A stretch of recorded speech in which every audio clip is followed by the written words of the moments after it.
The world economy is in a very different shape this year.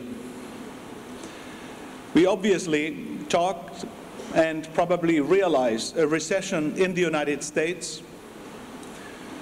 We have continued slow growth in much of the old world, but we have an emerging world that is thriving. We have commodity supplying countries that are rich and getting richer by the day. The world is lacking leaders almost everywhere. There's one country that impresses me at this time with leadership, and that's Russia. It would be very important that at times when the economy is challenging, the environment is a problem, social issues are skyrocketing in importance, the tolerance levels between different parts of the world community is at its low. It would be very important to have leaders of all kinds, leaders in philosophy, leaders in theology, leaders in politics, and leaders in business.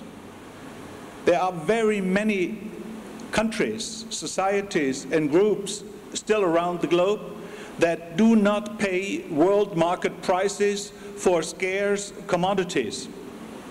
This is one of the biggest mistakes, and one of the mistakes that causes a lot of misallocation of resources. And this causes hopes and dreams that will not come true.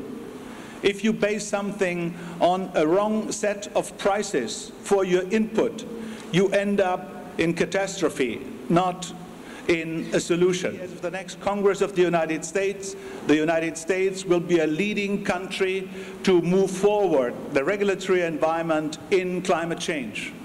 So we, the world, business people, better beware. We should understand it will no more be visionaries or dreamers from Europe or some people from California or Japan. It will be the full power of the United States. They will set standards, and this will have implications not just for tourism. It will have implications for the insulation of buildings. It will have a meaning for the development of engines in cars. We will have a very different environment. Carbon trade will be a very important issue, and carbon emissions will make an important component of costs for anybody around the globe. So we have to learn that the fundamentally big markets of tourism, Europe, the United States, might find new rivals, new kids on the block that are beginning to become quite important. It's very obvious that Asia will be the growth pole of the world for the next 5 years. It's very obvious that Latin America, so far only growing at 4%, has a huge potential to do substantially better. And if Latin America becomes a more open place, if it trades more actively with the world, it of course could be a very attractive and dynamic part for tourism as well. The United States has overspent in the past is a fact. Now the central bank and fiscal authorities again pump prime the US economy. In pump priming the US economy, however, this might only repeat the mistakes that we have seen in the past.